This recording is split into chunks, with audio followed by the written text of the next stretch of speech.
Langit merah saga menyelimuti istana dan kubah kekaisaran saat matahari terbenam. Di dalam aula agung kerajaan pria itu menerima sebuah kabar. Bagus sekali keluarga Kladinae telah mengamankan perbatasan utara.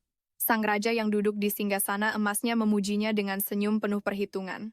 Tapi pujiannya hanyalah sebuah pembuka. Tatapannya yang tajam beralih ke komandan muda itu. Katakan padaku berapa usiamu sekarang? Jawaban datang dengan penuh hormat 24 yang mulia. Sang raja bersandar kepuasan terpancar di matanya. Usia yang pas untuk menikah kalau begitu. Aku akan memberimu seorang pengantin dari garis keturunan kerajaanku. Sisi istana gempar karena terkejut bisikan-bisikan menggema di antara pilar-pilar tinggi. Seorang putri-putri yang disembunyikan itu. Bukankah dia sudah lama dianggap mati?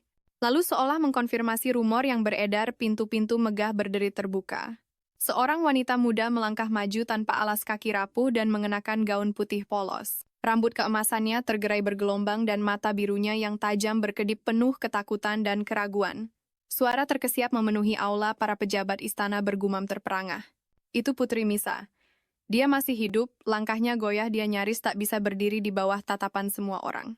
Kakaknya yang duduk tinggi di atas tahta memberi isyarat Misa kemarilah. Dia melangkah maju dengan terhuyung-huyung memegangi dadanya, napasnya tidak teratur. Rasa takut menguasai tubuhnya. Lututnya lemas dan dia pingsan dengan desahan pelan, rambut keemasannya terurai di lantai marmer yang dingin. Seluruh isi istana menahan napas. Sang putri. Apa dia bahkan bisa berjalan? Tanpa ragu. Erik melangkah maju, berlutut di sampingnya. Dengan hati-hati dia mengambil tangannya dan mengecup punggung tangannya, menyegel sumpahnya di depan semua orang. Merupakan suatu kehormatan untuk melayani Anda, Tuan Putri. Tapi Misa menarik, tangannya, jantungnya berdebar kencang. Mata birunya yang lebar bergetar, kebingungan dan ketakutan terpancar di dalamnya. Misa, suara dingin raja menggema di seluruh ruangan, bukan begitu cara menyambut suamimu. Kemari, dia menarik adiknya mendekat. Mencengkeramnya seolah dia adalah harta berharga sekaligus duri. Seseorang yang paling kusayangi, tapi dia tidak punya sopan santun. Ayo sekarang, minta maaflah. Bibir gadis muda itu terbuka, napasnya tersengal-sengal. Suaranya pecah nyaris tak terdengar seperti bisikan. Tatapan Erik mengeras. Dia tidak berkata apa-apa, tetapi matanya mengikuti setiap gerakan kejam itu, diam-diam menyaksikan adegan tanpa ampun yang terjadi di hadapannya. Matahari terbenam di ufuk saat roda kereta berderak di atas jalan tanah. Di dalam duduk wajah-wajah kaku sang Margrave dan istrinya, keheningan mereka lebih tajam dari pedang manapun. Itu adalah perang yang panjang, tapi panji-panji kemenangan berkibar, dan lagu-lagu kemenangan menggema di seluruh negeri. 9 ksatria Kladinae, berbaju zirah dan tak tergoyahkan, telah mengukir legenda mereka di medan perang, mengamankan kejayaan kekaisaran. Karena sementara rakyat memuji keberanian Kladinae, sang raja yang duduk tinggi di atas tahtanya sama sekali tidak senang. Kekuasaan membuatnya gelisah, pengaruh satu keluarga yang semakin besar membuat mahkotanya terasa lebih berat. Maka dengan perhitungan yang dingin, dia merancang sebuah rantai pengikat yang disamarkan sebagai hadiah sebuah pernikahan. Malam itu juga di sebuah aula besar, suara-suara meninggi dalam amarah tinju menghantam meja. Apakah hanya ini balasan setelah semua yang kita korbankan? Seorang putri bodoh adalah hadiah kita. Tapi di tengah kemarahan itu, satu suara membelah badai tenang, terkendali dan tegas. Kita tidak bisa menolak perintah raja. Erik Claudine, tuan muda itu berbicara dengan tatapan mantap. Pernikahan ini tidak bisa dihindari, lanjutnya, sebuah bayangan melintas di tatapannya. Bahkan jika pernikahan ini tidak diinginkan. Mengangkat pisaunya, dia memotong makanannya dengan presisi yang sama seperti yang dia tunjukkan di medan perang. Keyakinannya jelas, perasaan pribadi tidak berarti apa-apa di hadapan tugas. Di ujung lain meja, sepupunya Ambric akhirnya memecah keheningan, suaranya tegang. Bagaimana dengan pertunangan dengan keluarga Crispin? Tetapi jawabannya sudah diketahui. Dan suara lain menyahut dengan ketus, apa kau masih perlu bertanya? Erik sendiri terikat oleh tugas memasang topeng tenangnya. Baginya pernikahan ini bukanlah penyatuan cinta, tapi medan pertempuran politik yang tidak bisa ia tolak. Hari-hari berlalu begitu saja, ketegangan semakin memuncak hingga akhirnya hari pernikahan tiba. Ibu kota menjadi hidup jalanan ramai dengan gosip dan rasa penasaran, warga berbondong-bondong untuk melihat sang putri yang akan menikah dengan pahlawan Kladni. Di dalam kereta kuda yang megah mempelai pria duduk tegap dengan pakaian kerajaannya. Ekspresinya tenang, namun dibayangi oleh pikiran. Berbalut pakaian putih dan emas, dia benar-benar terlihat seperti pangeran dari negeri dongeng. Mempelai pria melangkah maju, sepatunya menyentuh lantai marmer dengan anggun, lalu pintu kayu besar itu berderit terbuka. Suasana menjadi hening, semua mata tertuju saat mempelai wanita akhirnya muncul.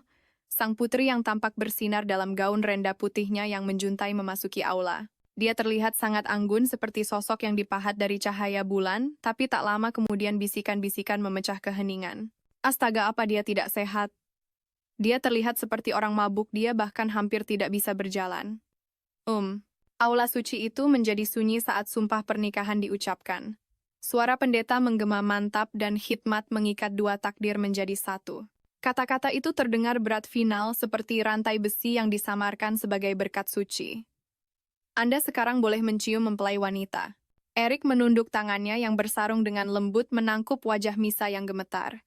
Bibir mereka bertemu, sebuah segel, sebuah tontonan, sebuah ciuman yang akan menipu seluruh dunia. Tepuk tangan memenuhi katedral meredam keputusasaan sunyi di mata Misa. Malam tiba, istana berkilauan di bawah bintang-bintang. Di dalam para pelayan membungkuk dalam-dalam. Anda harus berhati-hati agar tidak menyakiti sang putri. Kami akan datang besok pagi untuk mengumpulkan bukti bahwa Anda telah memenuhi tugas pernikahan Anda, tuanku. Mengerti, suara Erik memecah keheningan di kamar itu. Pintu yang berat itu berderit terbuka. Langkah demi langkah dia masuk. Di dalam kamar, Misa terbaring terikat dan lemah. Pergelangan tangannya diikat, tubuhnya gemetar. Obat penenang telah dipaksakan padanya cukup untuk melumpuhkan seekor hewan pengangkut beban sekalipun. Mata tajam, Erik mengamati setiap detail napasnya, yang dangkal, kulitnya yang pucat tidak wajar, dan ikatan yang kejam itu. Rahangnya mengeras. Bahkan tawanan perang diperlakukan lebih bermartabat dari ini. Dia langsung tahu ini bukan perbuatan jahat biasa, hanya raja sendiri yang bisa menyetujui sesuatu yang begitu kejam. Melangkah lebih dekat, dia berjongkok di sisinya. Tubuhnya sedingin es, suhunya sangat rendah.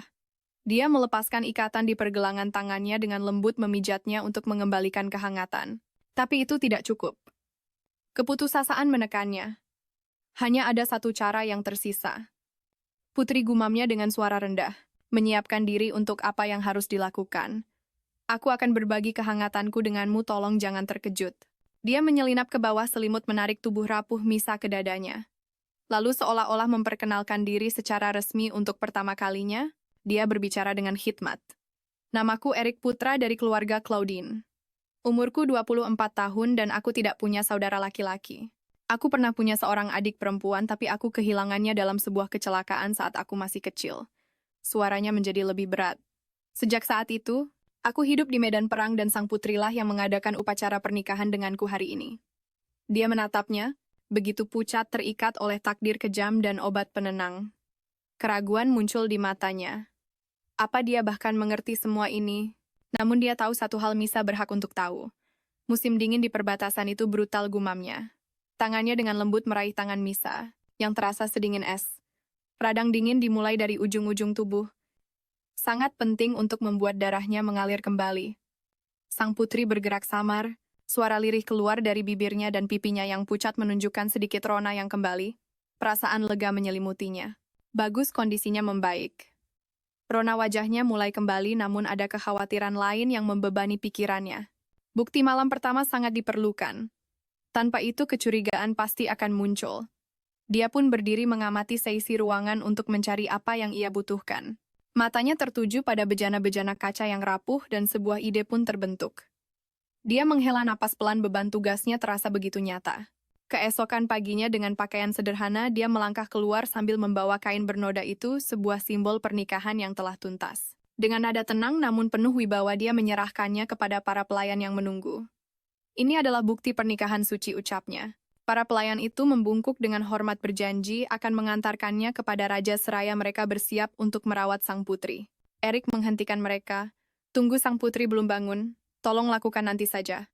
Para pelayan itu saling berpandangan namun akhirnya mengangguk. Kami mengerti. Kami akan membiarkannya beristirahat. Di dalam ruangan, Erik bersandar di pintu menghela napas dalam-dalam. Tak lama kemudian suara samar menarik perhatiannya. Dia berbalik dan mendapati sang putri duduk di lantai dengan rambut keemasannya tergerai di bahunya, sambil tanpa sadar menggigiti ujung selimutnya. Alis Erik berkerut. Putri itu bukan untuk dimakan.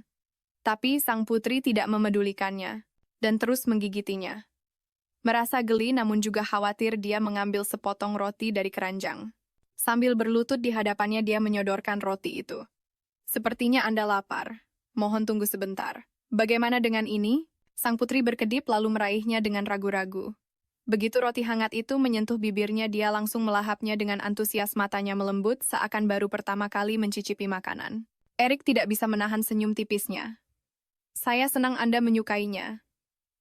Tak lama kemudian gerbang istana berderit terbuka untuk menyambut mereka kembali. Kabar menyebar dengan cepat, Tuan Erik telah kembali, tapi kali ini dia tidak datang sendiri. Di sisinya ada sang putri.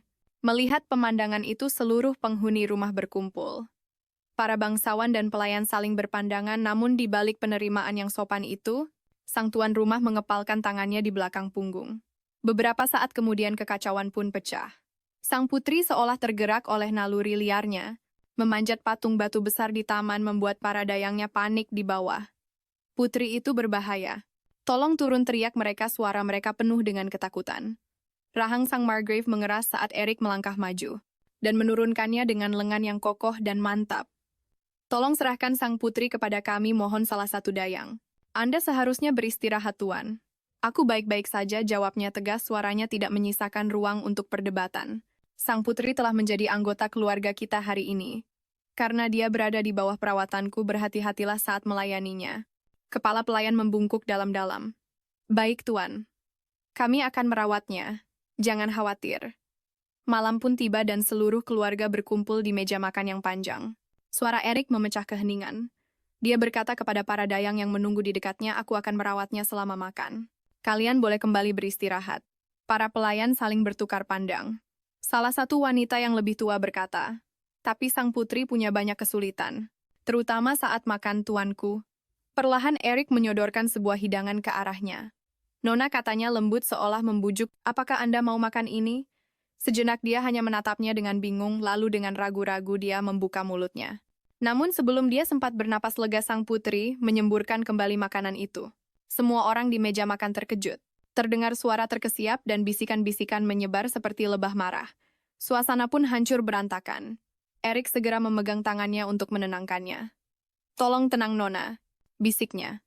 Di belakangnya para dayang pribadi sang putri tertawa pelan dengan kilatan mengejek di mata mereka. Siapkan Nona itu untuk dibersihkan, perintah Erik.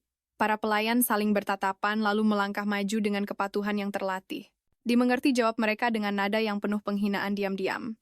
Dahulu kala di kerajaan Eskolar, ada 3 keluarga yang disebut 3 pilar kerajaan: keluarga Salakaze yang menjaga stabilitas urusan dalam negeri kerajaan, keluarga Crispin yang menjaga ketertiban dan keamanan publik kerajaan, dan keluarga Claydney yang melindungi kerajaan dari ancaman luar. Masing-masing dari mereka memiliki pengaruh kuat atas urusan kerajaan dan kekuatan militer. Raja Esguier sebelumnya memiliki 3 ratu dari masing-masing keluarga. Anak pertama yang lahir dari ratu pertama putri dari Adipati Salachis adalah Bermelek. Yang kedua, Raja Tiran Bermelek mengabaikan tugasnya sebagai raja dan menindas negeri dengan kekerasan di bawah kedok perlindungan. Dia membantai keluarga Seleucids, keluarga ibunya sendiri, dan karena masih belum puas, dia juga menganiaya 2 keluarga yang tersisa. Jadi karena tidak tahan lagi dengan kekejamannya, kedua keluarga memutuskan untuk bersatu dengan mengatur pertunangan antara para pewaris keluarga, agar mereka bisa melancarkan kudeta. Namun saat perang berakhir, segalanya tidak berjalan sesuai rencana karena raja memutuskan untuk mengambil tindakan terhadap ancaman bagi kekuasaannya ini.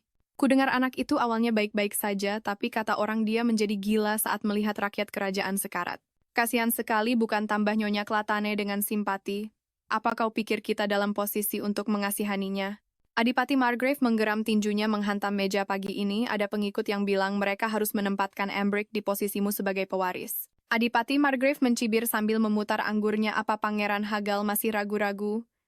Bibirnya melengkung jijik. Dia juga berhati lemah, sepupu raja.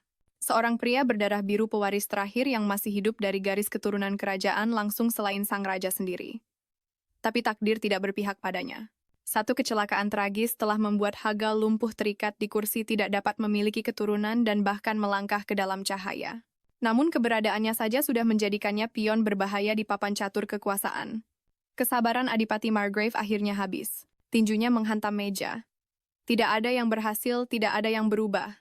Kemarahannya menggema bahkan setelah dia pergi dengan marah. Nyonya Margrave mencondongkan tubuhnya ke depan. Anak itu, katanya lembut, jangan tunjukkan kasih sayang padanya. Tidak ada yang lebih rapuh daripada kasih sayang seorang pria, nasihatnya. Jangan membuat anak malang itu menderita lebih jauh. Erik terkejut melihat ibunya khawatir, lalu mengangguk setuju.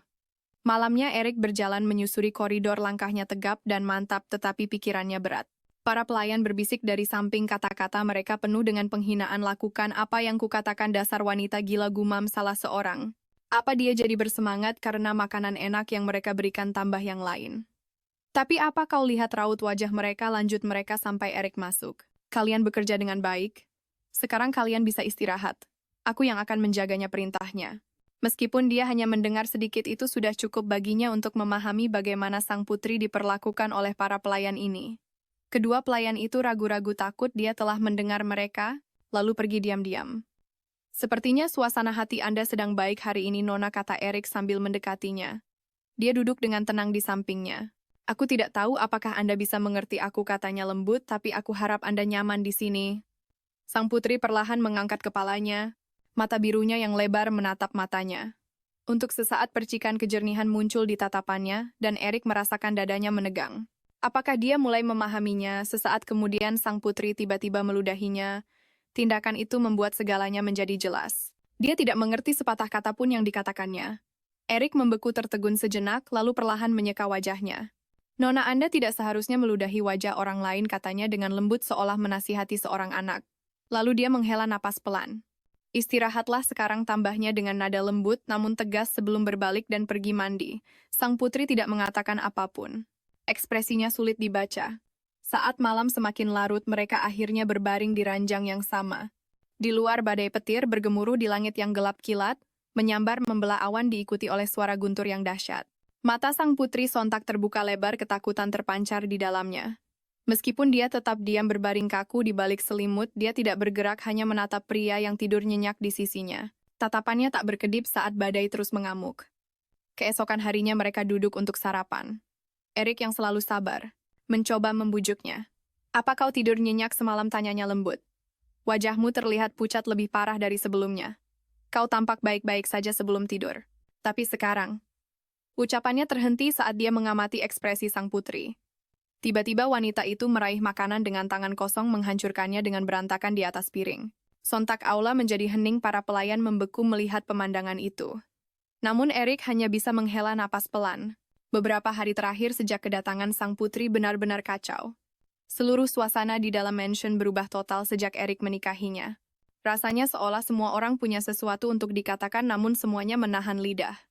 Margrave Claudine akhirnya berhenti bergabung dengan keluarganya saat makan, yang hanya menambah kekesalan Lady Cladina.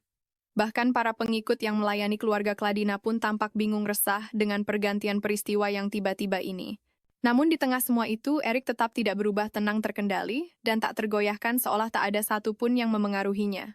Setelah menyelesaikan latihannya, Erik bertanya, "Di mana istriku?" "Beliau ada di area," para pelayan jawab seorang ajudan dengan hati-hati. Erik terdiam, menyeka keringat di wajahnya, dengan handuk alisnya kembali berkerut. Dia pun berjalan menyusuri koridor. Secercah cahaya samar menyelinap masuk melalui celah. Di dalam, sang putri meringkuk di atas tumpukan cucian tertidur lelap, rambut keemasannya tergerai di atas kain-kain yang lembut. Para pelayan berbisik-bisik.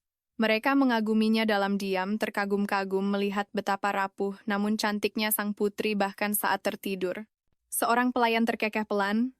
Dia terlihat seperti kucing putih, sangat lucu. Tiba-tiba sebuah ketukan mengejutkan mereka. "Oh, tuan muda sudah tiba," seorang pelayan terkesiap, dan mereka semua buru-buru berdiri. Erik melangkah masuk, matanya yang tajam memindai seisi ruangan. "Apa kedua pelayan itu pergi lagi?" tanyanya. Pelayan muda itu menjawab dengan gugup, "Benar, tuan. Tapi kami menjaganya dengan baik." Erik mengangguk singkat. "Kerja bagus." Dia berjalan ke arah sang putri dan menggendongnya. Kepalanya bersandar lembut di dadanya. "Mulai sekarang aku yang akan menjaganya," katanya. Sang putri bergerak sedikit saat dia menuruni tangga megah sambil menggendongnya. Tapi tiba-tiba tubuh sang putri menegang, mata birunya terbelalak, kepanikan terlihat jelas di dalamnya. Dia mengeluarkan suara tercekat meronta dengan hebat dalam dekapannya. Erik menggeram pelan, mempererat dekapannya untuk menahannya saat dia meronta, menendang dan mencakar. "Tolong tunggu sampai aku menurunanmu," katanya tegas. "Jika kau jatuh, kau akan terluka." Dia mengerang, masih memberontak, tapi akhirnya diam. Akhirnya Erik mendudukannya di atas ranjang. Dia mencengkeram selimut erat-erat, menatap Erik dengan mata ketakutan yang gemetar. Eric tetap diam, mengamatinya dengan saksama. Hari-hari telah berlalu sejak kedatangannya, dan satu hal menjadi sangat jelas, sang putri sepertinya tidak menyukainya sama sekali. Baginya, pikir Eric dengan getir, aku ini tak lebih dari sekadar alat transportasi seseorang yang hanya bertugas menggendongnya. Pandangan Eric tertuju padanya. Di sana tersangkut di rambut keemasannya ada seutas benang. Eric mencondongkan tubuh ke depan dengan hati-hati menyingkirkan rambutnya. Tapi dia menyembunyikan wajahnya, jelas sekali terkejut. Aku tidak bermaksud membuatmu kaget, aku akan segera menyingkirkan benda di kepalamu itu, bisiknya lembut. Apa kau sangat terkejut? Tanyanya pelan, matanya mengawasinya dengan lekat. Tatapan biru cerah sang putri beralih menatapnya tegang dan penuh kewaspadaan. Putih, aku pernah melihat kucing yang mirip dengannya. Ingatan tentang obrolan para pelayan samar-samar terlintas di benaknya. Seraya tersenyum sendiri mengingatnya. Saat malam semakin larut, sang putri terbaring pulas di ranjangnya, sementara di ruangan lain yang hanya diterangi cahaya lilin, Eric duduk di mejanya tenggelam dalam tumpukan dokumen. Ada para pelayan itu yang selalu menyelinap pergi setiap kali ada kesempatan. Naluri Eric berteriak bahwa mereka menyembunyikan sesuatu. Dia menghela napas panjang, menekan pelipisnya, terlalu banyak yang harus dipikirkan, gumamnya. Pikirannya melayang pada masalah kekurangan pangan yang melanda rakyatnya saat satu surat bersegel menarik perhatiannya. Surat itu berisi laporan dari mata-mata yang telah ia tugaskan. Sesuai perintah, mereka mengikuti pergerakan Margrave secara diam-diam, dan seperti dugaan Eric, pria itu tidak setia. Laporan itu merinci bagaimana Margrave terlihat bertemu seseorang di pinggiran kota malam sebelumnya. Dulu ketika ayahnya pertama kali mengusulkan pertunangan dengan keluarga Crispin, Eric adalah satu-satunya yang merasa hal itu aneh. Sekilas lamaran itu tampak sangat wajar, bahkan masuk akal bagi semua orang. Semuanya terdengar sangat masuk akal, tapi entah kenapa sejak hari itu Eric tidak bisa menghilangkan perasaan bahwa ada sesuatu yang janggal. Sejak saat itu dia mulai diam-diam mengawasi gerak-gerik ayahnya. Sekitar waktu itulah dia mengetahui bahwa seorang pelayan bar sering mendatangi kamar ayahnya. Bagi Eric itu adalah pertama kalinya dia melihat ayahnya menyimpang dari standar moral yang selalu dijunjung tinggi. Namun dia memilih untuk tidak mempermasalahkannya. Perang jauh lebih penting dan fokusnya harus tetap di sana. Meski begitu, dia tetap menyelidiki wanita itu, curiga bahwa dia mungkin sengaja disusupkan oleh seseorang dengan motif tersembunyi. Namun dia tidak menemukan apapun. Tanpa bukti dan petunjuk, dia memilih untuk menutup mata, tetapi setelah perang berakhir, keadaan menjadi semakin parah. Ayahnya membawa wanita itu kembali ke negara mereka, bahkan sampai memaksa tangan kanannya Sir Kelvinik untuk mengambil wanita itu sebagai istri kedua. Pengabdian seperti itu pada seorang pelayan bar rendahan membuat Eric tidak punya pilihan. Dia mengumpulkan bukti-bukti kelakuan ayahnya dan mengirimkan surat terperinci kepada Lady Cladanai. Hari ini balasannya akhirnya tiba. Jangan kirimi aku laporan lagi tentang masalah ini, biarkan saja dia bersama orang lain. Malah aku merasa lega karena tidak perlu lagi makan malam dengannya. Itulah kata-kata Lady Claudine. Eric menghela napas dalam lalu bersandar. Dia tidak terkejut dengan tanggapannya. Sejujurnya, pernikahan orang tuanya memang selalu terasa lebih seperti sebuah perjanjian bisnis daripada sebuah ikatan cinta. Mungkin akhir seperti ini memang wajar saja. Pikirannya melayang saat mencoba menata kembali kekacauan di kepalanya. Dan kemudian dari sudut matanya dia melihat gerakan. Sang putri sudah duduk di ranjang mengucek-ngucek matanya seperti anak kecil yang baru bangun tidur. Sang putri berjalan tanpa alas kaki menyusuri lorong yang sunyi. Dia berjalan ke arah cahaya lilin yang samar. Dia mendekat perlahan dan pria itu mendongak terkejut. Nona, katanya tegas. Apa ada yang Anda perlukan? Tanpa peringatan sang putri langsung menerjang ke depan. Mencengkeram dadanya seolah mencari kehangatan dan rasa aman lalu duduk di pangkuannya. Mata Eric terbelalak kaget, tubuhnya menegang merasakan kedekatan mereka yang tiba-tiba. Pandangannya jatuh pada kertas-kertas di atas meja. Eric mengerjap. Apa kau penasaran dengan ini, tanyanya. Ini mungkin tidak terlalu menarik bagimu. Dia menatap kertas-kertas itu sesaat lalu tiba-tiba mulai merobeknya. Eric tidak menghentikannya, dia hanya menonton dalam diam. Pandangannya terpaku pada wanita di hadapannya. Semua terjadi begitu cepat, pernikahan mereka, kehidupan mereka yang kini terikat satu sama lain. Dan kini saat ia merenungkannya, inilah wanita yang akan menghabiskan sisa hidupnya bersamanya. Sejak hari ia menerima tugasnya sebagai pewaris, dia juga sudah berhenti mengharapkan apapun dari pernikahannya. Ini bukan tentang kasih sayang atau pilihan, ini adalah tanggung jawab. Pandangan Mia pun beralih. Tertuju pada sebuah surat yang disegel dengan lambang. Perlahan dia mengulurkan tangannya untuk mengambilnya. Tapi sebelum dia bisa menyentuhnya, Tangan Erik melesat ke depan, menangkap pergelangan tangannya di udara, suaranya yang berat memecah keheningan. Hentikan. Terkejut, dia mendongak menyadari betapa dekatnya pria itu. Kamu tidak boleh merobek ini, katanya. Tegas mengangkat surat itu tinggi di luar jangkauannya.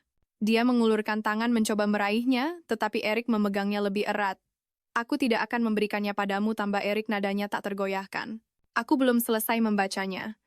Keesokan paginya, Nyonya Kladina duduk bersama pelayannya dengan saksama menganalisis beberapa laporan yang terhampar di hadapannya. Saat itu, Miesa datang menghampirinya membuat Nyonya Kladina sedikit terkejut. Seperti biasa, sang putri langsung berbaring di lantai dan tertidur pulas. Aku tidak yakin bagaimana harus memanggilnya, Nyonya Kladina mengakui dengan pelan. Matanya tertuju pada gadis itu, dia menoleh ke pelayannya. Bagaimana dia dipanggil di kediaman raja? Pelayan itu yang terlihat sedikit kesal menjawab, "Ya, saya tidak yakin." Dia tidak memberikan jawaban yang jelas, mata Nyonya Kladina menyipit. Kecurigaan melintas di wajahnya. Ajudannya mendekat dan menyarankan dengan lembut, "Kenapa tidak memanggil sang putri dengan namanya saja? Dia punya nama yang sangat indah." Nyonya Kladina berpikir sejenak, lalu mengangguk berbalik ke arah gadis itu, dia memanggil dengan lembut, "Miesa." Seketika sang putri tersentak bangun, matanya terbelalak menatap Nyonya Kladina, lalu dengan tingkah seperti anak kecil. Dia tersenyum lebar padanya. Sepertinya dia menyukainya, gumam ajudan itu pelan. Nyonya Kladina menegakkan tubuhnya. "Kembali tenang. Aku bisa menjaganya sampai makan malam. Kamu boleh pergi sekarang," perintahnya dengan tegas. Pelayan itu membungkuk dan meninggalkan ruangan. Mata Nyonya Kladina mengikutinya penuh pikiran. Ada yang aneh dengan dua pelayan yang datang bersama sang putri dari kediaman raja. Yang satu merawat sang putri dengan sangat malas, sementara yang satunya lagi sering tidak bisa ditemukan. Pasti ada sesuatu di balik kurangnya usaha yang terang-terangan ini, pikir Nyonya Kladina dengan muram. Aku tidak tahu apa yang mereka coba lakukan pada kita, gumamnya. "Pergi ambilkan aku obat sakit kepala. Seharusnya ada di kamarku." Baik, Adel membungkuk sebelum pergi dengan cepat. Beberapa saat kemudian, ketika Adel membawa obatnya, dia melihat sesuatu yang tidak biasa. Putri Miesa sedang beristirahat dengan tenang di kaki Nyonya Kladina. Itu aneh, Nyonya Kladina. Bukanlah tipe wanita yang membiarkan siapapun bersandar di kakinya, apalagi tidur di sana. Tangan Nyonya Kladina dengan lembut membelai rambut sang putri. Ekspresinya melembut dengan cara yang jarang terlihat. "Anak itu kau bilang usianya 20 tahun kan? Aku dengar separuh anggota istana dibantai di depan matanya saat dia masih kecil. Tidak heran dia menjadi gila," gumamnya. Jari-jarinya menyisir rambut Misa seperti seorang ibu yang menenangkan putrinya. Sejak saat itu, semua orang memanfaatkannya untuk keuntungan mereka sendiri. Anak yang malang. Adele berdiri diam mendengarkan kata-kata pelan majikannya. Mata Nyonya Kladina terpaku pada wajah gadis itu. Wajahnya cantik, terutama warna matanya. Adele mengikuti arah pandangannya. Baru saat itulah, dia menyadari betapa dekatnya Nyonya Kladina dengan sang putri. Kalau dipikir-pikir, sang putri memiliki warna mata yang sama dengan mendiang putri Nyonya Kladina. Mungkin itulah sebabnya sang putri seolah menyentuh sesuatu di hati majikannya. "Miesa," kata Nyonya Kladina dengan lembut, "ayo kita potong kukumu sedikit dan menyisir rambutmu juga." Sementara itu, ketika Erik akhirnya selesai berlatih, dia seperti biasa menanyakan tentang sang putri. Dia bersama Nyonya Kladina, jawab ajudan itu. Tanpa ragu, Erik pun pergi ke kamar ibunya. Tapi saat dia masuk dan melihat pemandangan di hadapannya, dia membeku kaget. Nyonya Kladni sendiri sedang duduk dengan kaki sang putri di pangkuannya, bersiap untuk memotong kukunya. "Apa yang sedang kau lakukan?" Suara Erik terdengar tajam, nyaris tak percaya. Nyonya Kladni mendongak dengan tenang. "Oh, aku baru saja akan memotong kuku kaki Nona agar dia bisa berjalan dengan nyaman." Erik menatap tertegun. Ibunya menunjukkan kasih sayang. Nyonya Kladni adalah wanita yang terkadang bisa mengasihani seseorang, ya. Tapi tidak pernah seperti ini, tidak pernah selembut ini. Dia selalu bersikap dingin dan sangat rasional, bahkan padanya putranya sendiri. Namun sekarang tatapan lembut di matanya itu adalah tatapan yang sama yang dulu hanya dia berikan untuk adiknya Rosi. Dadanya terasa sesak. Jika dia memproyeksikan Rosi pada sang putri, maka aku tidak bisa membiarkannya. Biar aku yang melakukannya. "Tolong berikan guntingnya padaku," ucap Erik dengan tegas sambil melangkah maju. Sejenak hatinya goyah. Dia teringat wajah ibunya di hari kematian Rosi, sebuah ekspresi yang terukir antara penderitaan dan obsesi. Apakah benar menghentikannya sekarang, atau dia hanya merenggut sebuah kenyamanan yang rapuh darinya? Meski begitu, dia tetap mengambil gunting itu ke tangannya sendiri. Saat tangannya yang kokoh memegang kakinya yang mungil, Misa meliriknya sekilas. Sentuhan itu sedikit menggelitiknya. Tapi dia tidak tersentak ataupun melawan. Dia hanya berbaring di sana dalam diam. Beberapa waktu berlalu dalam keheningan, sampai Idil menyadari kerutan tipis terbentuk di wajah sang putri. Tidak yakin penyebabnya, dia berpikir sejenak lalu dengan cepat mengambil sebuah kue kering manis dan menawarkannya ke bibir sang putri. Mia Esa menerimanya tanpa sepatah kata pun menggigitnya pelan-pelan. Adele menghela napas lega. "Kenapa kau melakukan itu?" tanya Erik, matanya menyipit ke arah wanita itu. "Oh, aku baru ingat. Sang putri sepertinya menyukai makanan manis," jelas Adele dengan hati-hati. "Begitu," Erik mengangguk singkat, memahami jawabannya. Nyonya Gladney yang memperhatikan dari tempat duduknya tersenyum tipis, suaranya melembut dengan kebahagiaan yang tenang saat dia bergumam.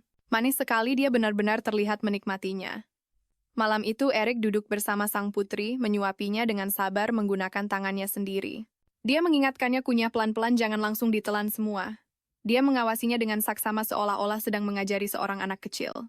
Tetapi bahkan saat dia membimbingnya, pikirannya melayang. Dia tidak bisa mengerti kenapa ibunya teringat pada Rosie setiap kali melihat sang putri.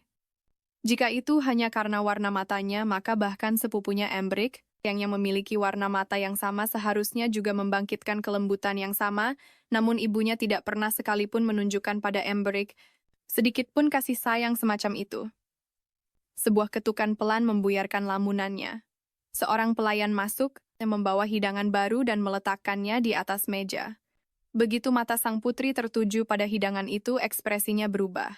Dia menutup telinganya, erat-erat dengan tangannya, seluruh tubuhnya gemetar. Mia Esa Erik mendekat terkejut.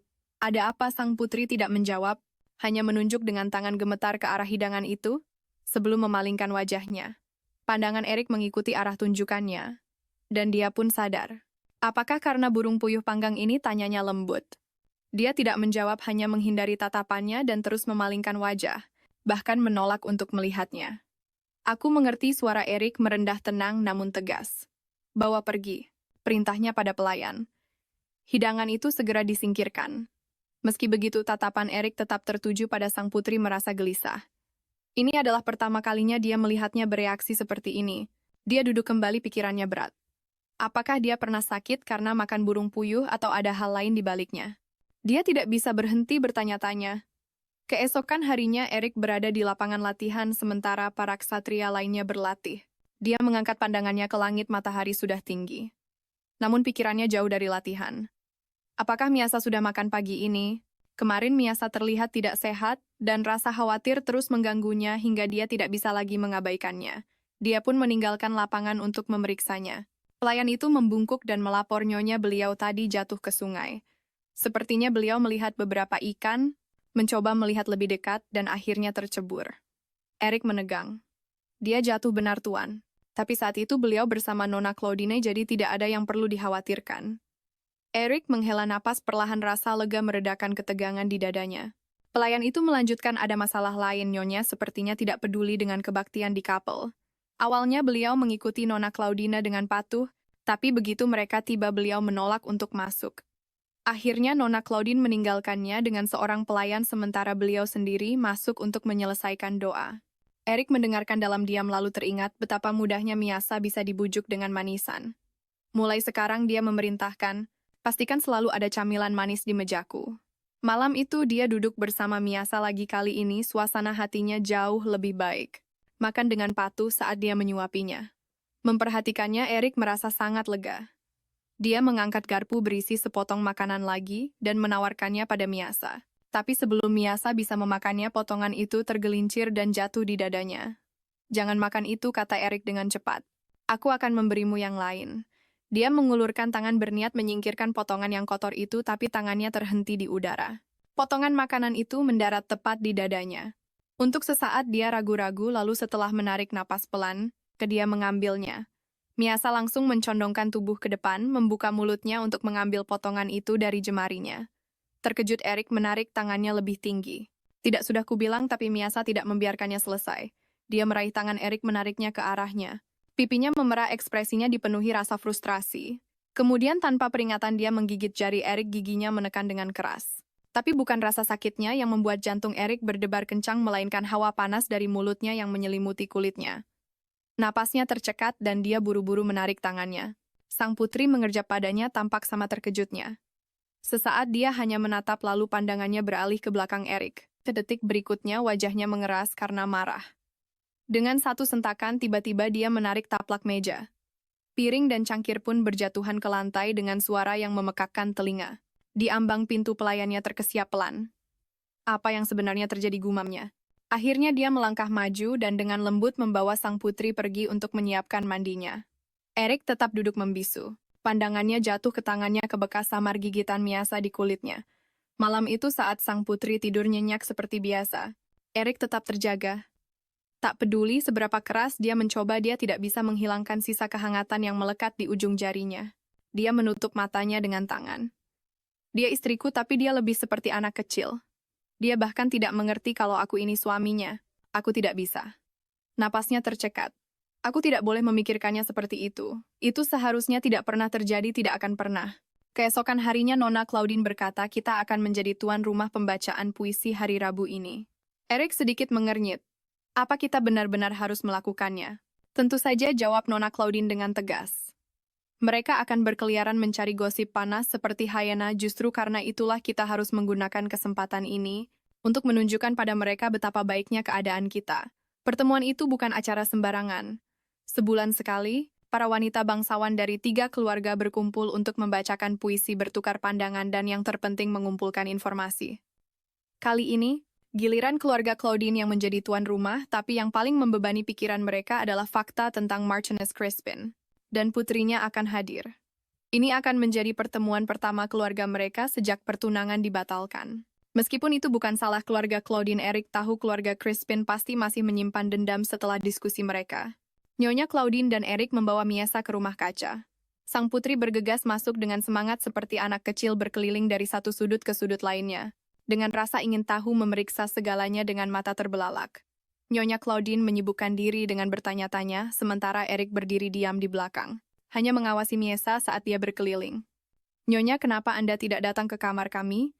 Hari ini, tanya salah satu pelayan sambil mendekat, membawa sangkar burung kecil. Saat Miyasa menoleh, matanya terpaku pada burung yang mengepak di dalamnya.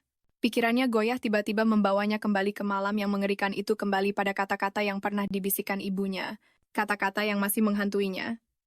Ingatan itu menusuk seperti pisau, wajahnya menjadi pucat pasi. Dia menjerit histeris dan terhuyung ke belakang, jatuh ke tanah karena ketakutan. Semua orang membeku terkejut. Misa teriak, Eric bergegas maju. Dia berlutut di sampingnya, Misa, kamu baik-baik saja? Apa yang terjadi? Kami tidak tahu, jawab seorang pelayan dengan cepat. Dia hanya terkejut. Sebelum ada yang bisa berkata lebih banyak, Miyasa tiba-tiba memeluk Eric, membenamkan wajahnya di dadanya seperti anak kecil yang ketakutan. Tubuhnya gemetar hebat saat dia memeluknya dengan putus asa. Eric melingkarkan lengannya menenangkannya. Seperti yang Anda lihat, salah satu pelayan menjelaskan dengan kaku, sang putri tidak begitu menyukai burung. Kalau begitu, seharusnya kalian memberitahu kami sebelumnya, bentak Nyonya Claudine, nadanya tajam karena marah.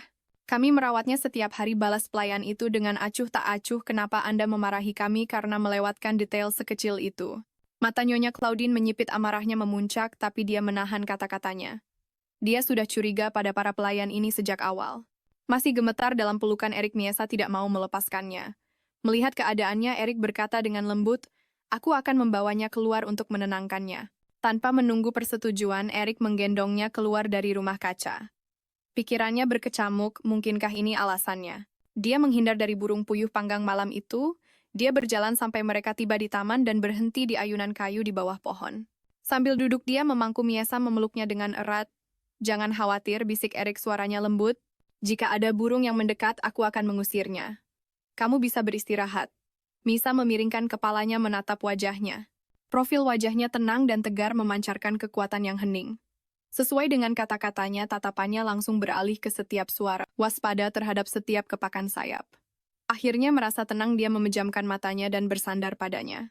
Dia tertidur merasa nyaman dengan kewaspadaan pria itu. Saat mereka duduk bersama, Emberick berbicara dengan nada geli, kulihat kau sudah akur dengan istrimu. Eric meliriknya tidak terkesan, tapi Emberick melanjutkan, ada banyak rumor tentang kalian berdua. Bahkan orang-orang di rumahku sudah mendengar apa yang dikatakan orang. Alis Eric berkerut. Siapa kali ini, tanyanya dengan nada kesal. Dia tahu pamannya mencoba mendorong Emberick sebagai pewaris. Rumor seperti itu tidak bisa diabaikan. Emberick bersandar tampak berpikir, Ya, ada seorang pelayan bernama Vena, dia berambut merah dan pelayan lain kurus dengan rambut coklat. Itu yang kudengar. Eric menghela napas perlahan. Dia tahu Embrick menikmati kebebasannya dan tidak benar-benar ingin menjadi pewaris.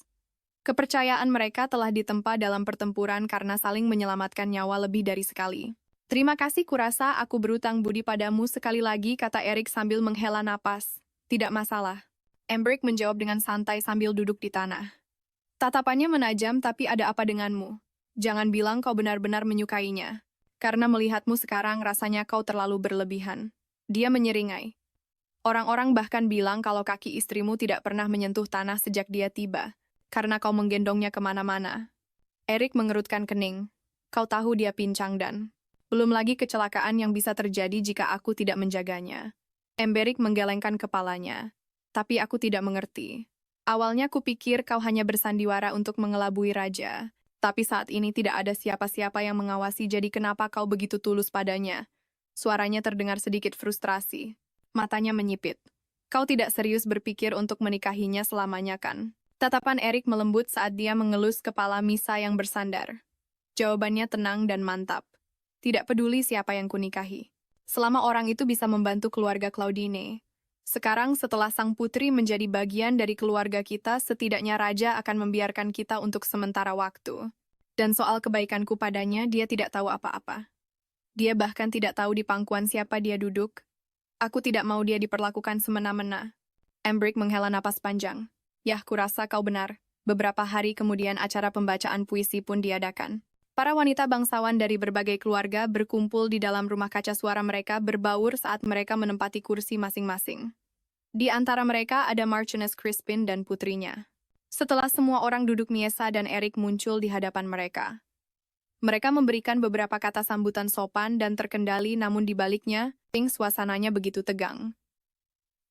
Pandangan mata tertuju pada mereka terlalu lama, tatapan hening yang menekan bagai beban. Ketegangan antara kedua keluarga itu sangat terasa, dan perhatian semua orang tetap terpaku pada mereka.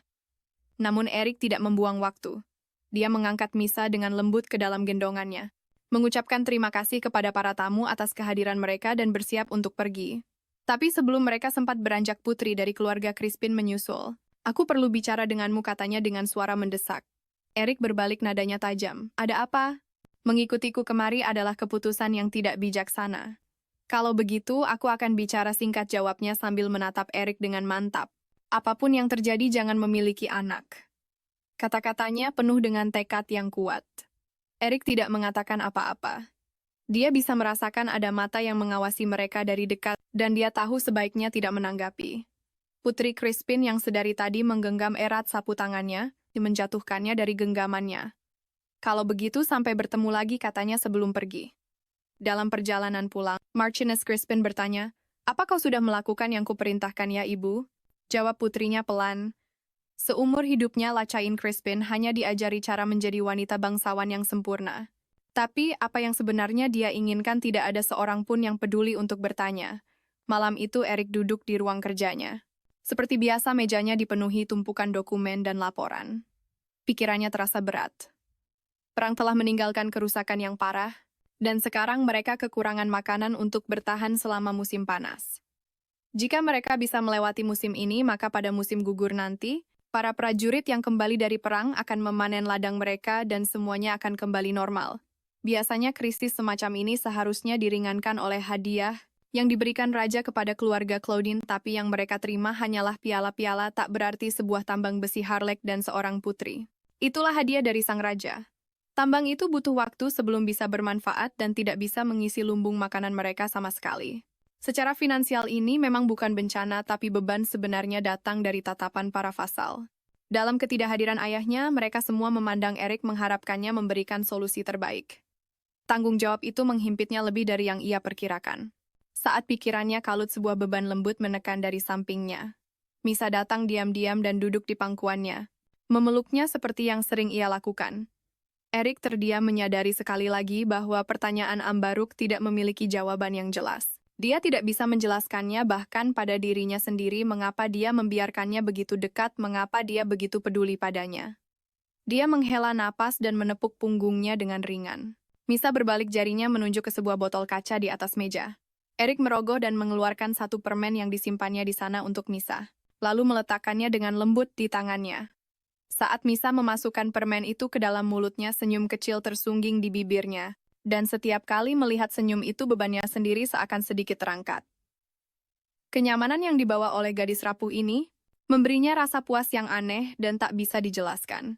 Keesokan harinya para pelayan dari keluarga Crispin datang menanyakan sapu tangan yang ditinggalkan nona mereka. Mata Nyonya Cladina langsung menajam.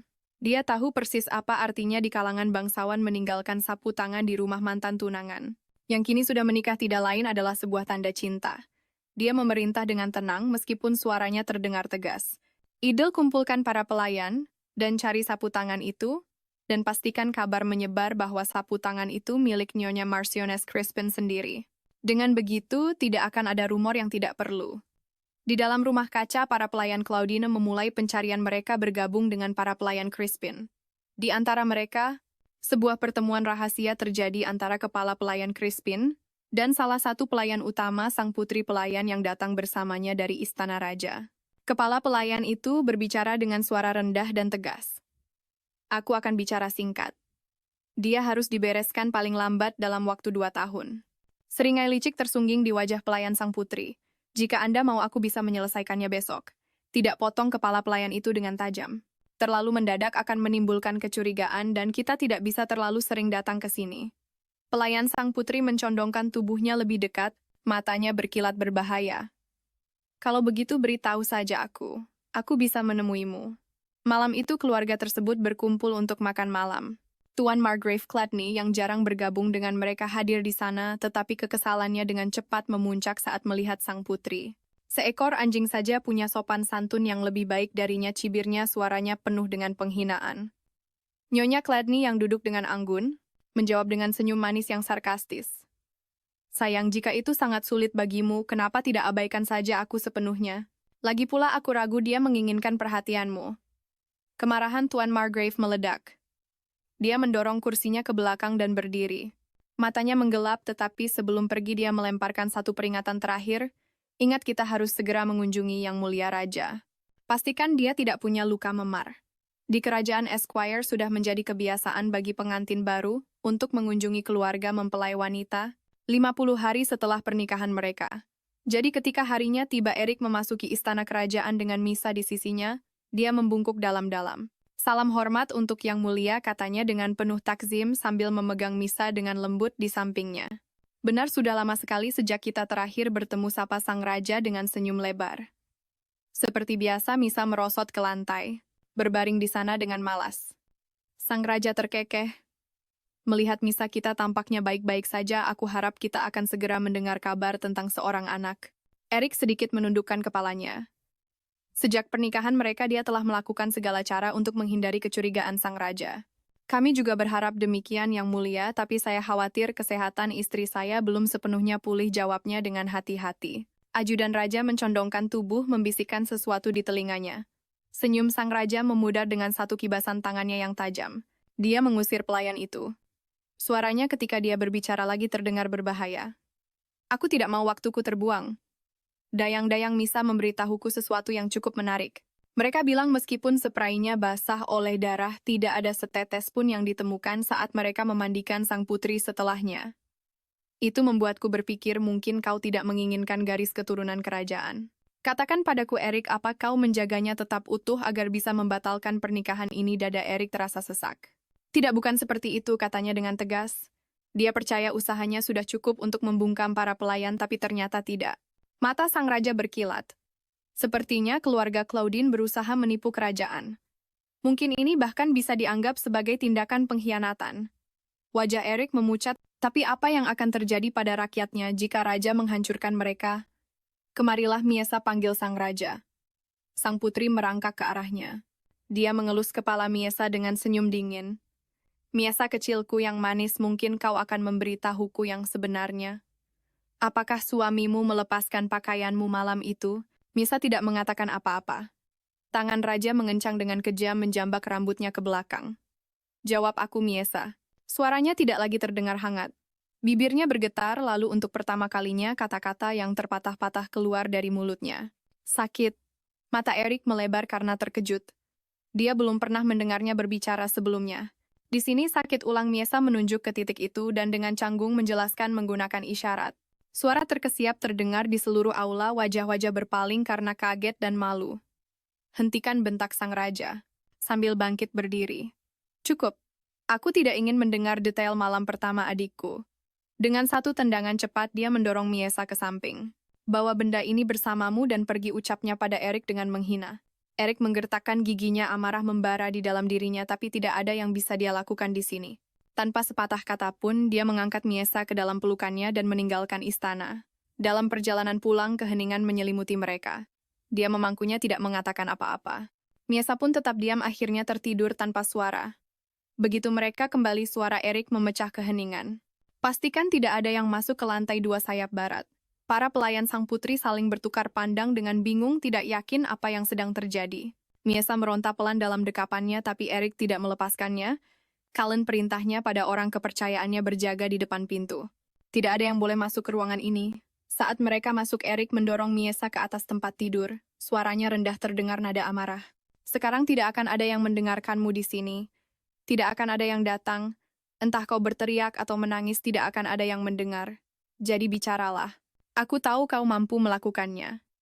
Miesa menelan ludah dengan susah payah, menyadari dia tidak punya pilihan selain mengungkapkan kebenaran.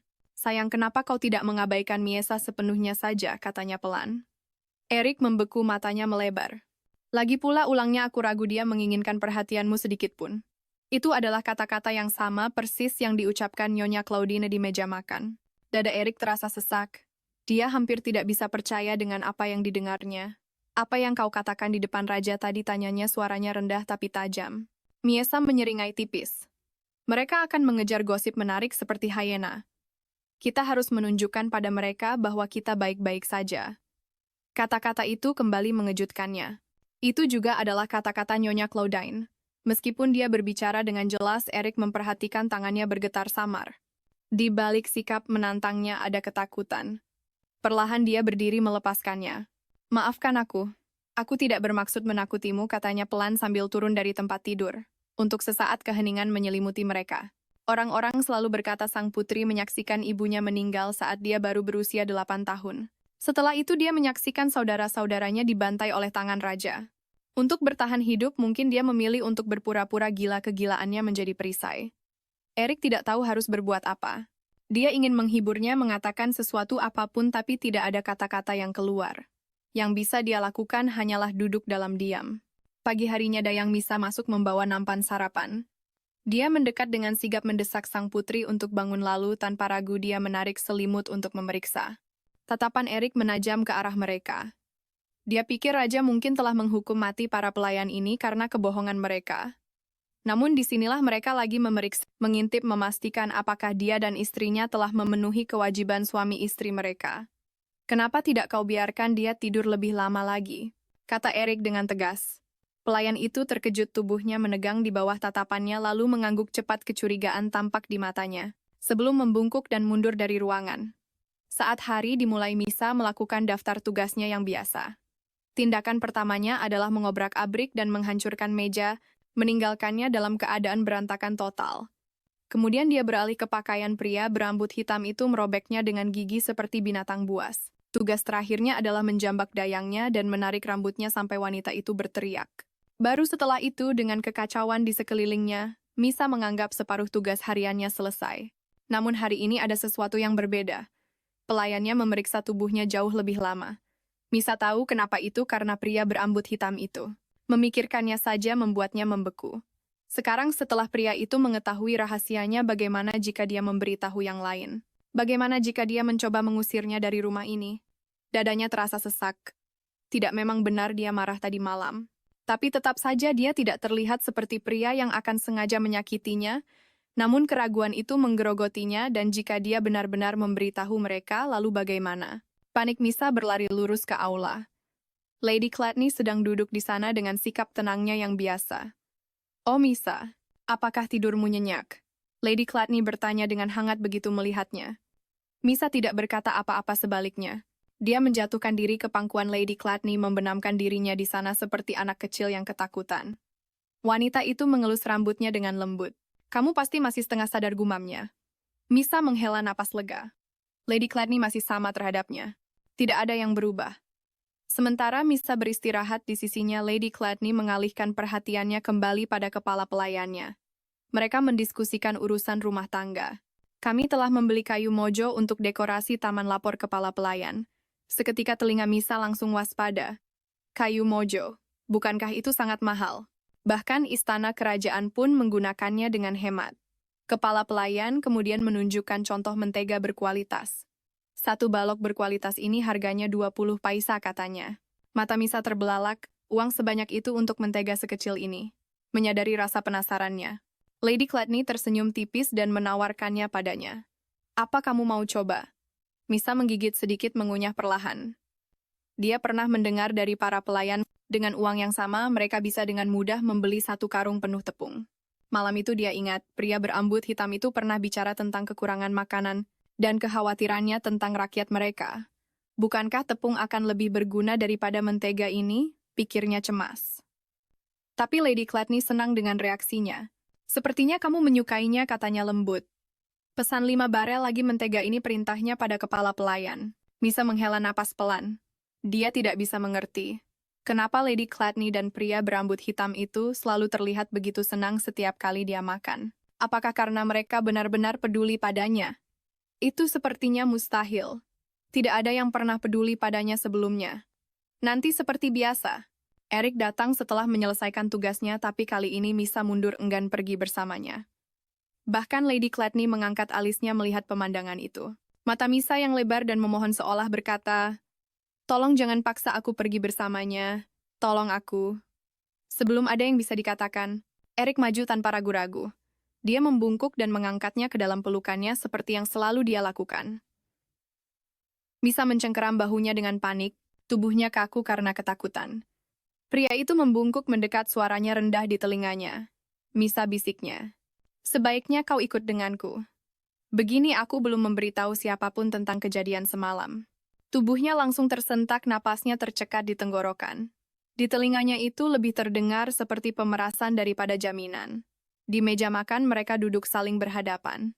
Aku anggap kau sudah bisa makan tanpa bantuanku sekarang, ucap Eric dengan tenang.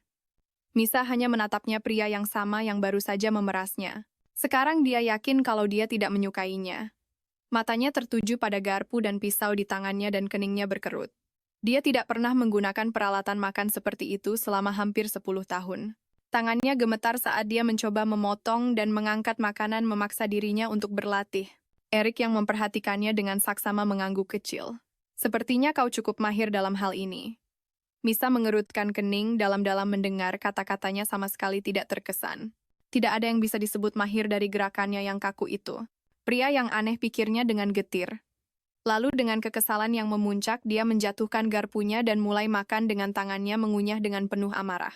Eric memperhatikannya dalam diam sejenak sebelum berbicara lagi. Apa yang membuatmu kesal kali ini, tanyanya. Misa menatapnya tajam sambil menjilati jarinya dengan sengaja. Apa itu tidak jelas? Jika ada yang melihat meja ini bersih tanpa noda, bukankah mereka akan curiga? Apa gunanya menimbulkan kecurigaan yang tidak perlu? Eric menopang pipinya dengan telapak tangan, menghela napas pelan. Aku mengerti, ucapnya pada akhirnya. Jadi tolong hentikan. Misa membeku mendengar nada bicaranya. Apa dia marah? Apa aku membuatnya kesal? Tapi Eric kemudian berdiri, menyeret kursinya ke samping kursi Misa dan duduk di dekatnya. Dia bertanya-tanya, dia sudah sering makan seperti ini sebelumnya, jadi kenapa reaksinya sangat berbeda malam ini?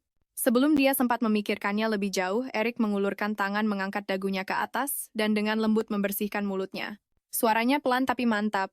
Apa kau ingin aku terus menyuapimu seperti sebelumnya? Misa berkedip lalu perlahan mengangguk. Mungkin pria ini tidak setidak peka yang dia kira. Jadi sesuai keinginannya, Eric menyuapinya sekali lagi. Makan malam mereka berakhir dalam keheningan. Setelah makan malam, Misa pergi bersama pelayannya untuk mandi, sementara Eric menunggu di luar. Di dalam, kepala pelayan dengan kasar menyiramkan seember air dingin ke tubuhnya, membuat Misa tersentak. Dia mengangkat pandangannya, matanya menyipit. Kemarahan pelayan itu terasa lebih tajam malam ini. Misa tahu kenapa. Itu karena pria yang berdiri di luar. Jadi karena menolak untuk mengalah, Misa menjambak segenggam rambut pelayan itu, menariknya dengan kencang. Jika mereka menyebutnya gila, maka dia akan bertingkah gila. Pelayan itu mendorongnya ke lantai, dan pertarungan itu berubah menjadi perkelahian sepele. Apa yang kalian lakukan, tanya Erik dengan tegas saat dia tiba-tiba masuk, karena mendengar keributan. Pelayan itu langsung menegakkan tubuh memaksakan senyum. Oh, Tuan, seperti yang Anda lihat, sang putri tiba-tiba membuat keributan, jadi saya mencoba untuk menahannya. Dia sering melakukan ini, jadi kami tidak punya pilihan selain menanganinya. Tatapan Erik menjadi gelap. Kalau begitu biarkan aku yang melakukannya. Dia melangkah maju. Pelayan itu goyah, senyumnya menjadi kaku. Tapi Tuan, ini terlalu merepotkan jika Anda yang melakukannya sendiri.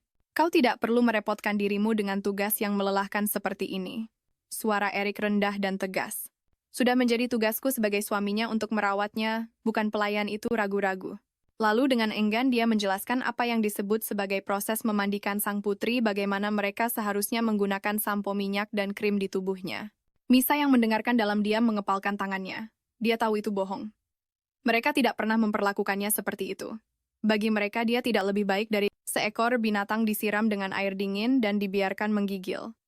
Akhirnya pelayan itu memberikan instruksi dan pergi, pintu tertutup di belakangnya dengan bantingan keras. Erik menghela napas pelan.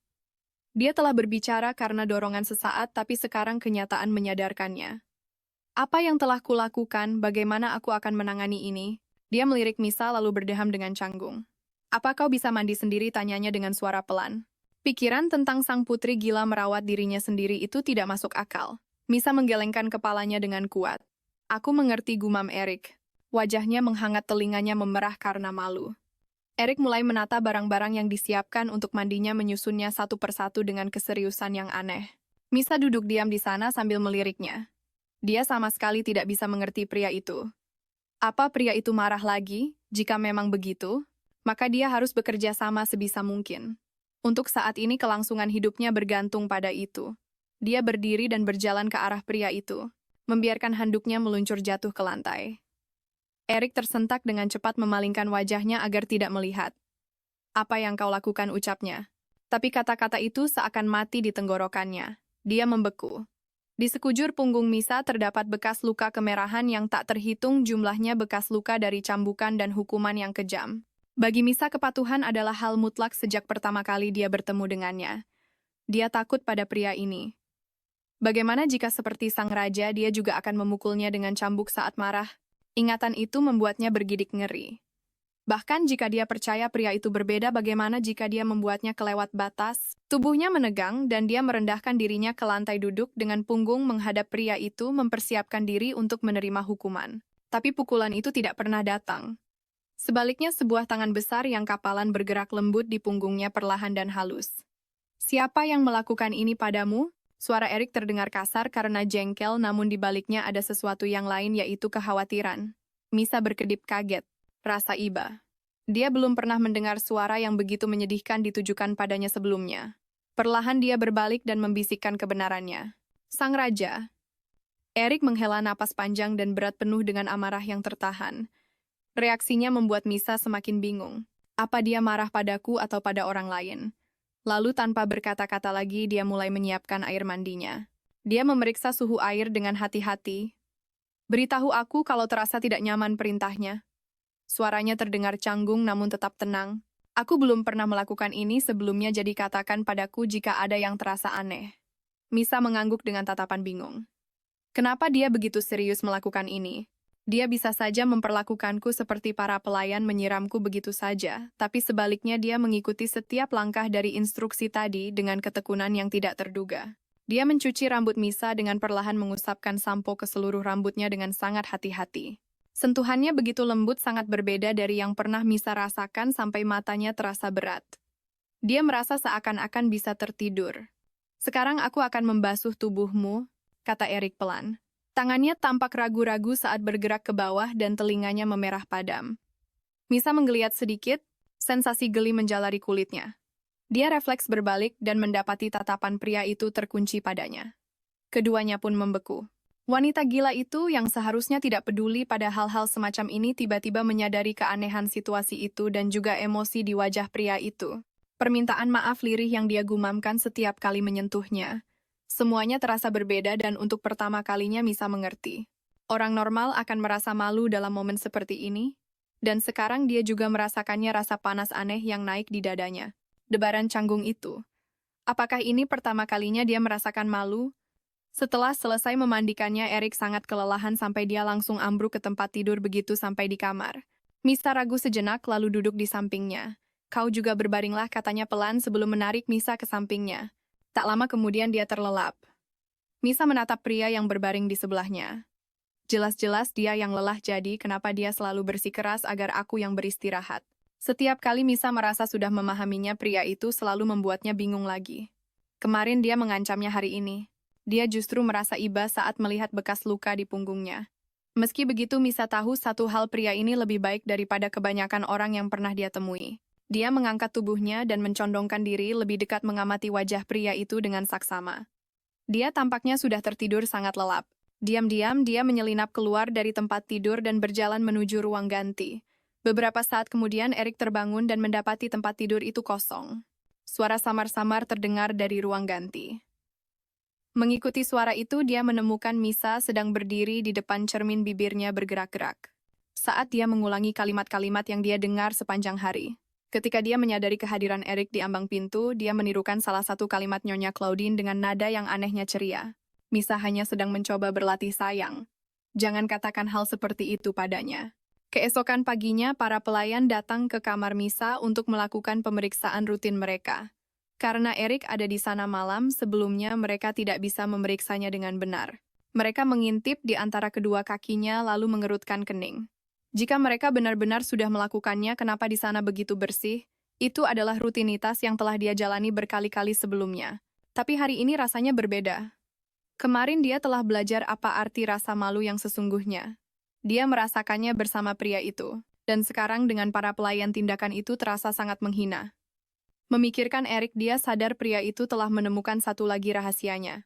Saat dia berpura-pura gila, dia tidak peduli jika orang lain mengejeknya, tapi pikiran tentang seseorang melihat dirinya yang sebenarnya lalu menertawakannya. Terutama pria itu membuat perutnya terasa kencang. Dia yakin dirinya terlihat aneh di mata Erik. Mungkin melihatnya saja sudah membuat pria itu jijik, dan aku tidak bisa menyalahkannya. Salah satu kepala pelayan berkata dengan nada jijik yang kentara, pria, mana yang mau memberikan benihnya pada orang seperti dia? Kata-kata itu terus terngiang-ngiang. Sudah lama sejak Misa menyakiti dirinya sendiri. Tapi sekarang dia merasa harus melakukan sesuatu untuk membuat semua orang jengkel, untuk mengingatkan mereka akan siapa dirinya yang seharusnya. Kemudian saat dia berjalan tertatih-tatih di lorong kastil, dia menimbang-nimbang pilihannya. Haruskah dia memecahkan hiasan mahal? Tapi dia langsung menggelengkan kepalanya. Dia tidak bisa menghancurkan sesuatu milik orang-orang yang sudah diambang kelaparan, jadi dia memikirkan ide lain, yaitu menyakiti dirinya sendiri. Menunggu sampai perhatian pelayannya teralihkan, dia bersiap untuk sengaja menjatuhkan diri, tapi sebelum tubuhnya menghantam lantai, sebuah tangan yang kokoh melingkari pinggangnya menahannya di udara. Dia menoleh. Itu adalah Erik. Dia bahkan tidak menyadari kapan pria itu datang. Aku akan menjaga istriku. Kau boleh pergi, perintah Erik dengan tajam, mengusir pelayan itu tanpa mengalihkan pandangannya dari Misa. Mereka duduk bersama di taman di mana Erik meyakinkan Misa bahwa dia sudah menyingkirkan semua burung di dekat sana.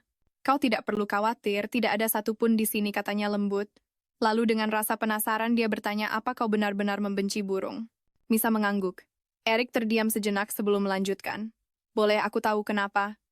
Misa mengerutkan kening dalam hati. Lagi-lagi pertanyaan pria ini tidak pernah berhenti mengganggunya. Burung. Makan, gumamnya, kata-kata yang terputus-putus keluar dari bibirnya. Makan apa, desak Erik.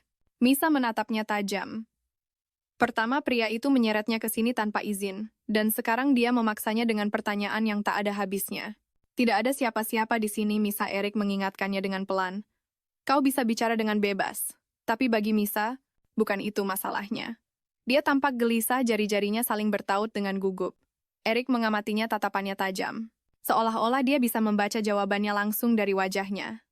Lalu tiba-tiba dia bertanya, mungkinkah kau merasa kesulitan untuk berbicara? Mata Misa melebar. Pria itu mengerti. Mungkinkah karena kau sudah sangat lama tidak berbicara dengan siapapun, jadi meskipun kau bisa menyusun kata-kata di kepalamu dengan mudah, mengucapkannya dengan lantang menjadi sulit, jelas Erik. Misa belum pernah memikirkannya sebelumnya, tapi mendengar penjelasan pria itu, dia sadar kalau pria itu mungkin benar. Perlahan dia mengangguk. Kemudian alih-alih hanya mengangguk. Erik berkata dengan mantap, cobalah katakan apapun yang kau bisa sesingkat apapun itu. Misa ragu-ragu. Tapi tatapannya yang penuh tekad mendorongnya untuk mencoba. Dia memaksakan diri untuk mengucapkan oke pelan-pelan tapi suaranya terdengar aneh dan terbata-bata. Karena malu dia cepat-cepat menutup mulutnya, pipinya terasa panas. Nanti juga akan membaik seiring waktu, Erik menenangkannya. Lalu yang mengejutkannya, pria itu mengambil tangannya dan meletakkannya di lehernya. Begini coba tiru caraku melakukannya, jelasnya membiarkan Misa merasakan naik turunnya nada suaranya. Mata Misa melebar penuh rasa ingin tahu. Ini yang diajarkan padaku saat suaraku pertama kali pecah. Apakah mau mencobanya, tanyanya. Misa melepaskan tangannya, dia memiringkan kepala dengan bingung. Apa itu suara pecah? Erik mengerjap lalu tiba-tiba tertawa terbahak-bahak. Misa mengerutkan kening, itu tidak lucu. Kenapa dia tertawa? Maafkan aku, katanya cepat sambil menenangkan diri. Aku tidak menyangka itu akan menjadi pertanyaan pertamamu. Lalu dengan lebih lembut, dia menjelaskan, suara berubah seiring bertambahnya usia, itulah yang kumaksud dengan suara pecah. Ada lagi yang ingin kau tanyakan padaku, tanyanya memancing. Misa berpikir sejenak, lalu teringat peringatan pelayannya yang terus-menerus. Sambil menarik napas dalam-dalam, dia berkata terus terang. Dia belum menyentuhnya, padahal dia sudah menyuruh semua orang pergi. Erik mengerjap kebingungan. Maaf, apa maksudmu? Misa menghela napas dalam hati. Kenapa pria ini tidak mengerti juga? Karena tidak punya pilihan lain. Dia menunjukkan titik persis yang selalu dibicarakan pelayannya. Mata Erik terbelalak kaget, lalu wajahnya langsung memerah padam. Dengan cepat dia meraih kedua kakinya dan merapatkannya. Tolong jangan lakukan hal seperti itu lagi, katanya dengan tegas, suaranya terdengar tegang. Misa menatapnya tajam seolah menuntut dalam diam. Sekarang kau paham kan? Kapan kita akan melakukannya, tanyanya belak-belakan. Erik langsung membeku. Kata-katanya membuat Erik lengah, tapi bagi Misa ini adalah hal yang sederhana. Jika mereka tidak memenuhi kewajiban mereka, entah kapan dia bisa diseret kembali ke hadapan raja. Aku tidak yakin, Erik akhirnya mengaku. Aku butuh lebih banyak waktu. Kurasa kita harus mencoba saling mengenal satu sama lain dulu. Setelah itu mungkin aku bisa mengurangi ketidaknyamananmu sedikit lebih cepat. Dia tiba-tiba berdiri mungkin untuk mengalihkan pembicaraan. Kalau begitu izinkan aku menunjukkan rumah kaca padamu, katanya sambil mengulurkan tangan. Misa ragu-ragu, mereka tidak punya waktu untuk hal-hal semacam itu. Namun dia tetap menyambut tangannya. Lagi pula hal itu tidak akan terjadi hari ini, jadi mungkin untuk sementara waktu dia bisa menikmati kebersamaan dengan pria ini. Sambil menuntunnya melewati halaman, Erik bertanya dengan lembut, apa kakimu sudah benar-benar sembuh sekarang? Misa menoleh padanya lalu menyeringai bangga. Kau benar-benar tahu ya, gumam Erik dengan sedikit kaget. Seringai Misa melebar menganggapnya sebagai pujian, tapi kemudian dia ingat bahwa dia tidak boleh berjalan normal terlalu lama. Jadi setelah beberapa saat dia mengangkat kedua tangannya ke arah Erik. Awalnya Erik terkejut, tapi kemudian dia langsung mengerti maksudnya. Dia langsung mengangkat Misa ke dalam gendongannya. Sepertinya kau berjalan lebih jauh dari biasanya ya, katanya dengan nada geli yang tertahan. Misa memainkan rambutnya, diam-diam merasa salah tingkah. Pria ini ternyata lebih baik dari yang kubayangkan. Andai saja kebaikannya bisa bertahan sedikit lebih lama, harapnya dalam hati. Misa teringat bagaimana seorang pendeta wanita pernah membacakan proses malam pernikahan kepadanya. Wanita itu berbicara dengan nada datar dan monoton seolah-olah itu hanyalah sebuah formalitas belaka. Bagi Misa kata-kata aneh itu terdengar ganjil, nyaris tidak masuk akal. Ketika pendeta wanita itu menyebutkan bahwa hal itu bisa menyakitkan, Misa hanya menganggapnya sebagai tugas melelahkan lainnya dan tidak memikirkannya lebih jauh.